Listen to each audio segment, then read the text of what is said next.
अस्सलाम वालेकुम हजरत जी। वालेकुम सलाम। मजनू बोल रहा हूँ। जी जी हजरत जी, माशाल्लाह। इस्तिखारा के बारे में कुछ पूछना था जी कि इस्तिखारा एक 28 जनवरी 2018 में ये मैसेज टीवी में एक जामियातुल रशीद के एक मुफ्ती साहब ने एक बात कही थी इस्तिखारा के बारे में। जरा सा पढ़ के सुना रहा हूँ, 1 मिनट के अंदर ही है। इस्तिखारा कुछ भी नहीं, इस्तिखारा से कुछ भी नहीं निकलता। अगर कुछ निकलता तो आपका अपना दिमागी सोच है, खामोखा की परेशानी है जो ख्वाब बन के आ जाता है सामने। इस्तिखारा का मफहूम वो नहीं है जो आज का जोहला में राइज हो चुका है। इस्तिखारा दुआ है, अल्लाह बेहतर है तो मुकद्दर करा दे या हटा दे, बस। इसके बाद रुकना नहीं है कि देखो कोई सिग्नल मिलता है या नहीं। काम करो फौरन, जो समझ में आ रहा है। समझ में नहीं आ रहा है तो इस्तिखारा में अच्छे ख्वाब आए तो भी नहीं करना। समझ में आ रहा है और इस्तिखारा में नेगेटिव ख्वाब आए फिर भी नहीं करना है, क्योंकि शरीयत ये कहती है कि ग्राउंड रियलिटी में को देखा करो फिर फैसला करो। ख्वाबों को देखकर फैसला नहीं किया जाता। और जिस नबी के तहत यह हदीस बयान की जाती है इस्तिखारा का, उनका अपना अमल क्या था। आप सत्संग को जब भी निकाह का पैगाम आया फौरन हाँ किया। कभी भी ऐसा नहीं, कहीं भी ऐसा नहीं आया कि पहले मैं इस्तिखारा कर लूं, और सहाबा में भी ऐसा नहीं मिलता। हजरत इसके बारे में जरा फरमाइए। बकिया वीडियो देखने से पहले वीडियो को लाइक करें, राहम टीवी चैनल को सब्सक्राइब करें और बेल आइकन पर क्लिक करें। शुक्रिया। माशाल्लाह। मजनू इंडिया से कॉल कर रहे हैं माशाल्लाह, और अल्लाह ताला आपको बरकत अता फरमाए। माशाल्लाह आपकी हमारे साथ मोहब्बत और हमारे प्रोग्राम के साथ जो है मुस्तकिल आपकी व्यूवरशिप रहती है। अल्लाह ताला इसका बेहतरीन बदला अता फरमाए। तो आज भी दिलचस्प सवाल आप लेके आए इस्तिखारे के हवाले से, और आपने फरमाया कि कोई मुफ्ती साहब है जिन्होंने ये बात कही है। तो बहरहाल मुफ्ती साहब ने किस पस मंज़र में ये बात कही, वो क्या कहना चाहते हैं, तो ये तो वो साहब भी बेहतर समझते हैं। लेकिन ये कि इस्तिखारे का जो मफ़हूम राइज है और जिस हवाले से जो तफसीलात हैं, तो वो वही हैं कि जो पूरी उम्मत के अंदर उसका तरीक़ा मौजूद है। और जैसे बुखारी की जो हदीस है इस्तिखारे की, और जिसमें नबी पाक सल्लल्लाहु अलैहि वसल्लम ने साफ़ फरमाया कि अहम उमूर, बल्कि इमाम बुखारी ने तो बाबुल इस्तिखारे के नाम से बाब बांधा है, और उसके नीचे वो पूरी है जो वो इस्तिखारे की दुआ लेके आए हैं।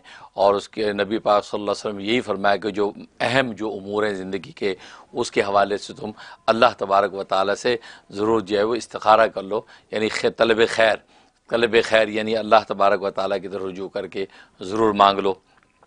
बाकी ये कहना कि नबी करीम सल्लल्लाहु अलैहि वसल्लम ने कभी इस्तिखारा नहीं किया, तो ये तो बड़ी मुज़ीक़े खेज़ बात है कि नबी पाक सल्लल्लाहु अलैहि वसल्लम को इस्तिखारे की क्या ज़रूरत है, जहाँ सुबह शाम जिब्रील आके वही नाजिल करता है और आपका क़ल्ब हर वक्त अल्लाह तबारक व तआला की हुज़ूरी में है। तो वहाँ तो वैसे आईने के अंदर इतनी शफाफियत है, सब कुछ जो है उसी वक्त वाज़ेह होता नज़र आ रहा है। तो आपको इस्तिखारे की क्या ज़रूरत है कि आप कहें जी इस्तिखारा करूँगा। तो नबी पाक सल्लल्लाहु अलैहि वसल्लम पर तो अल्लाह तबारक व तआला ने उलूम अव्वलीन वल आखिरीन खोल रखे हैं। वमा यंतिक़ु अनिल हवा इन हुवा इल्ला वाह्यु यूहा, तो वो तो जो भी बोलते हैं वो तो वही से बोलते हैं। तो आप पर तो वही उतर रही है, और जिब्रील सुबह शाम आपको पैगाम हक दे रहे हैं, तो आपको इस्तिखारे की भला क्या ज़रूरत है। क्योंकि इस्तिखारा तो उसको ज़रूरत पेश आती जिसको तरद्दुद हो। क्योंकि इस्तिखारे के मफ़हूम को याद रखें, इस्तिखारा वहाँ होता है जहाँ तरद्दुद हो। अब आपका तरद्दुद है कि ये करूँ कि यह ना करूँ। अब तरद्दुद जब पैदा हो गया, अब इस्तिखार करता, अल्लाह से खैर तलब करता, या अल्लाह ये दो पहलू हैं और मैं फ़ैसला नहीं कर पा रहा कि ये पहलू इख्तियार करूँ या ये पहलू इख्तियार करूँ। अब अल्लाह तबारक व तआला की तरफ वो रुजू करता है। और जो इस्तिखारे की शराइत हैं कि क़ल्ब को बिल्कुल हर तरह के ख़यालात से साफ़ करके, दिमाग को हर तरह से हटा के बिल्कुल खालिस तस्लीम व रज़ा की कैफ़ियत के साथ ये जो है दुआ पढ़ के, जैसे कि तरीक़ा बताया जाता है, 2 रकात नमाज इस्तिखारा की नफिल पढ़ें, उसके बाद ये दुआ पढ़ें। फिर अल्लाहुम्मा इन कुंता हाज़िल अमर का लफ्ज़ जब आए तो वो हाज़िल अमर के ऊपर आप वो नीयत करें उस काम की। जैसे ख़ुद हज़रत हकीमुल उम्मत मौलाना अशरफ अली थानवी रहमतुल्लाह ताला ने बहती ज़ेवर में उसका तरीक़ा लिखा है। तो फिर इंसान वो करता है। अब अल्लाह तबारक व तआला वो उसका जवाब किस तरह देते हैं उसके अंदर, हाँ यकीनन ख्वाब आना ज़रूरी नहीं है। हाँ ख्वाब अगर आ गया, ख्वाब के अंदर जो पॉजिटिव साइन मिल गए तो बहुत अच्छा, आप समझ जाएँ कि हाँ भाई ये काम करना बेहतर है। अगर उसके अंदर जो नेगेटिव साइन आए, बुरा ख्वाब आया, ड्रामना आया, तो आप समझ जाइए और साफ साफ मना कर दिया गया, तो उस सूरत में आप फैसला करने के नहीं यार ये लगता है हक अल्लाह का मंशा ये नहीं, मेरे हक में नहीं है। तो ये वो तरीक़ा है। इस तरीके से तो मुख्तलिफ साइन है। अब बस औक़ात ये होता है कि आप सुबह उठते हैं तो दिल का रुझान आपका जो है उस काम के करने की तरफ होता है, इसका मतलब यही अल्लाह का मंशा है, आप वो काम कर लें। बस औक़ात सुबह उठे तो उसके रुझान नहीं है, उलझन हो रही है उस काम के करने में, आप रुझान फील नहीं करते, तो आप समझे कभी ना करना बेहतर है। तो ये साइन मुख्तलिफ, बस वक़्त रंग दिखा दिए जाते हैं। खुद जैसे हज़रत थानवी रहमतुल्लाह ने लिखा है कि सफ़ेद रंग नज़र आ गया, सब्ज़ नज़र आ गया, सुर्ख नज़र आ गया, इस तरह मुख्तलिफ रंग नज़र आ गए।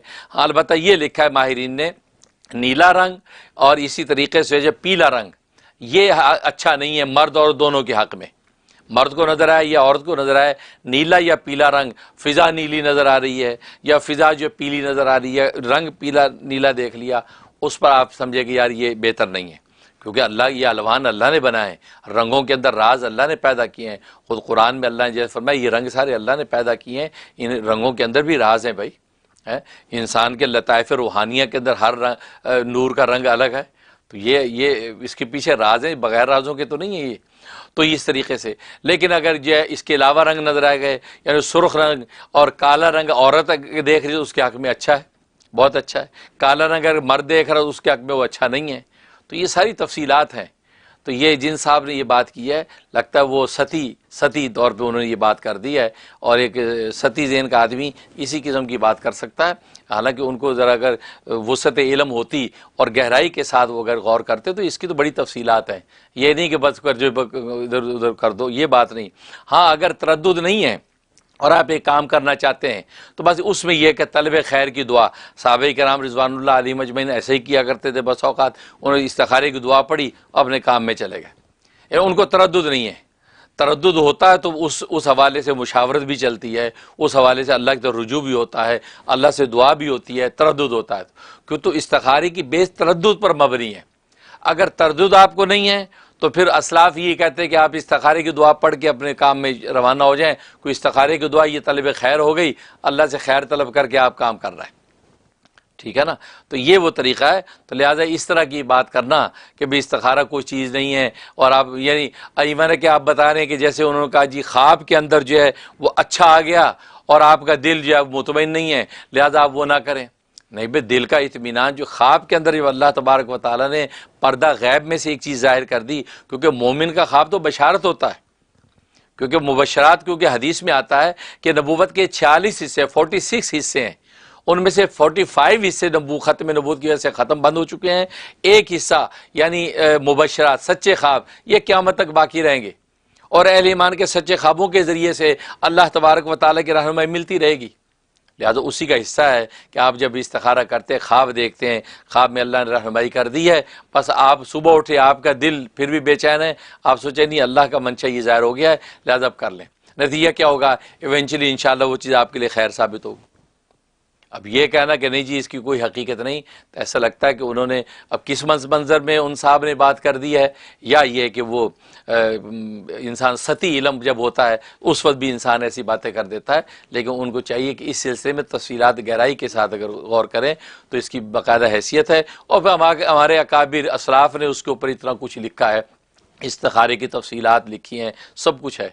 तो इसलिए जो है ना वो उनको ऐसा नहीं कहना चाहिए, या अवाम जो है वो उनको जो है वो कहते हैं ना कन्फ्यूज़ नहीं करना चाहिए, क्योंकि इस्तिखारा मसनून इस्तिखारा ये तो हमारे अकाबिर की किताबें भरी पड़ी हैं, उनके तरीक़े हैं, उनके अहवाल, उनके नताइज समरात सब तफसीलात मौजूद हैं। तो बहरहाल ऐसी बातों से आप बिल्कुल कन्फ्यूज़ ना हो, सुन्नत तरीका जो इस्तिखारे का करें, और अकाबिर ने इस सिलसिले में हर चीज़ को वाज़ेह किया है। इसलिए तो मैं हमेशा कहा करता हूँ कि सोशल मीडिया के ऊपर जो है हर आने वाला भी सुनने के काबिल नहीं होता। हाँ, सोशल मीडिया है, ये तो सुपर मार्केट है, ये सुपर मार्केट में हर अच्छा बुरा सामान सुपर मार्केट में पड़ा है, अब आप जो उसमें देखभाल के चुन के उठाते हैं। इसलिए मैं कहा करता हूँ सोशल मीडिया पे जो है वो हर चीज़ भी सुनने की नहीं होती, पता नहीं कौन कैसी बात कर दे और आप कन्फ्यूज़ हो जाएं। हाँ, एक दफ़ा आप किसी पर एतमाद कर लिया, उसी आलिम और मुफ्ती को और ये वली को सुने, बस अपनी राह मंजिल को पूरा आगे बढ़ें। लेकिन पूरे जंगियाड़ को सुने, पता चले कोई क्या कह रहा है कोई क्या कह रहा है, तो आप कन्फ्यूज़ ही होंगे। इसलिए इस किस्म की जो है लोगों की बातों को ज़्यादा कान न धरें और अपने सीधा सीधा इंशाल्लाह दीन मतीन पे आमिल रहें। अल्लाह आपकी मदद करता रहेगा।